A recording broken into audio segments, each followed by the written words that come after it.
Do you believe in the theory of evolution? Wait, you would ask. How do you think I believe?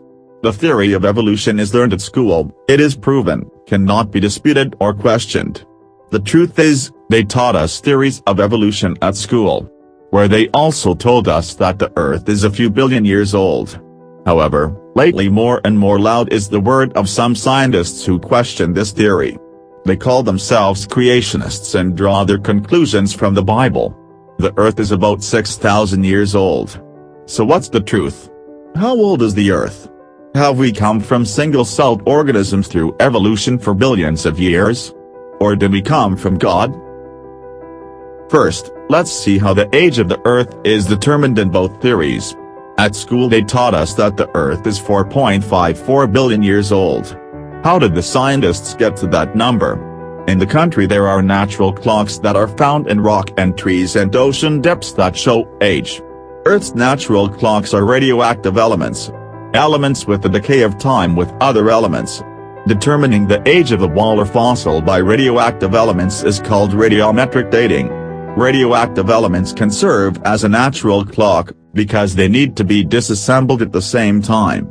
Time of decomposition of radioactive elements is defined as the time required to count radioactive atoms is reduced to half the initial value. The most common elements in which the decomposition time is measured are C14 or carbon-14, uranium-235 and thorium-232. The half-life of carbon-14 and about 5,730 years, and after decomposition, it passes to nitrogen-14 or N14. Uranus-238 goes to Lead-206, after 4.51 billion years. For the time being, the largest fixed age of the rock through the radiometric method is 4 billion years old. However, when scientists began to analyze the age of the rock, the meteoric origins spotted an interesting thing. All walls were approximately 4.56 billion years old. Most of the astronauts' rocks from the Moon are about 4.1 billion years old. Although there are specimens that are older and about 4.5 billion years old. Bearing in mind the age of these walls as well as that the age coincides with the time of the disintegration of Uranus-238. The Earth's age of approximately 4 billion years has elapsed. How did the creators come to their age of 6,000 years? The Bible says that Adam was created 6 days after the foundation of the earth. The genealogical list of existence gives years for which Adam and his successors each have yielded the next generation in an uninterrupted series of hereditary lines. From Adam to Abraham. By determining where Adam is chronologically located in history, the Earth is about 6,000 years old.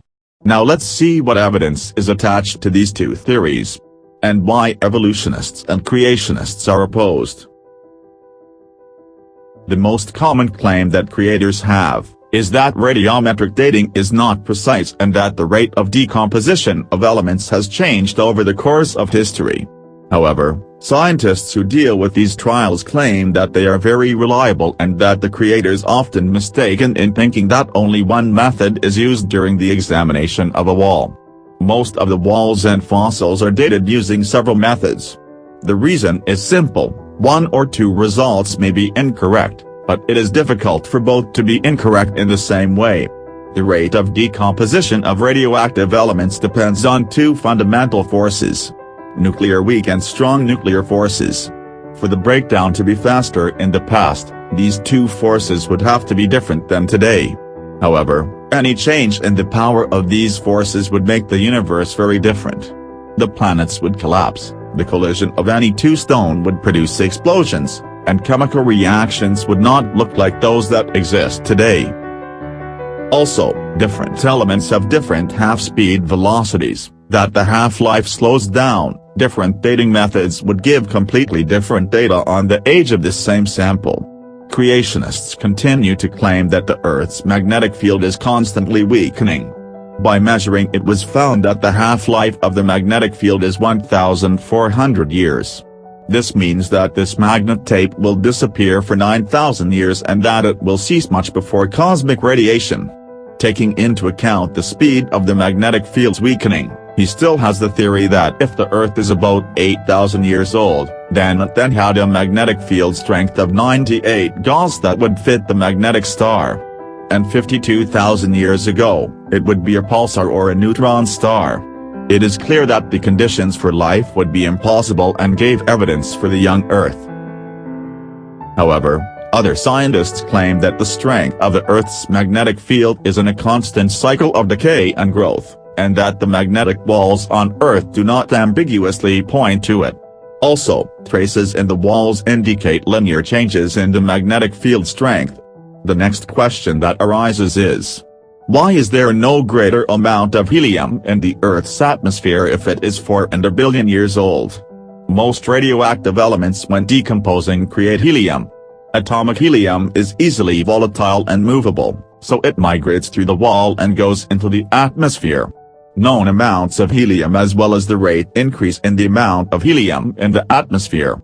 If radioactive decay lasted billions of years, as evolutionists claim, a lot of helium should be found on its path to the Earth's atmosphere. The evolutionary answer is that helium is one of the easiest elements in the upper atmosphere of the atmosphere by thermal acceleration to get enough speed to leave the Earth. Today, satellite stations measure the amount of helium that leaves Earth, and these measurements coincide with the values expected in accordance with other geological evidence and the Earth's age of over 4 billion years. The next claim is that a larger amount of salt and sediment is a basin than in the ocean. Therefore, the salinity of the ocean is constantly increasing. And if the Earth were several billion years old, they would contain a much larger amount of salt and other minerals. The answer is that there are thousands of mechanisms, which other dissolved minerals leave the oceans. For example, a large portion of calcium is taken by diatom and other calcium-based organisms for their bone fragments. Large amounts of salt form from the water in the basalt modification process. Careful measurements of salt in the oceans over 100 years show that the oceans are in the state of equilibrium. The amount of salt that it adds is the same as the amount of salt that is diverted to the water by various processes. If Earth is indeed old millions and millions of years, erosion would offset all continents to this day or at least take away all of its surface. Also, the erosion material taken from the continents would be buried at the bottom of the ocean, creating much greater deposits than those found there today. Our planet is constantly exposed to two types of endodynamics and dynamics factors. The first originate from the depths of the Earth and affect the formation of the unevenness on its surface and the impinging of continents into the horizontal and vertical in terms of the global plan. Exogenous processes, however, belong to a group and external factors, where, through wind, water, ice, solar radiation, frost and the like, the wall masses are continuously transported to the place of disposal. If the internal forces cease to function, it is certain that the external erosion forces would compensate for the irregularities on our planet during the long geological period and lead it into the form of the plains ideal. However, the endogenous effect is still so powerful and noticeable. Someone might ask, after all this, who cares how old the Earth is? Why is it important at all? Well, a lot depends on that answer. It can confirm or deny the theory of evolution, our knowledge of reality, and our beginning, to we really are, how we are created, and perhaps the most important issue of all. Are we a product of time or are we someone's product?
forget leave like and subscribe.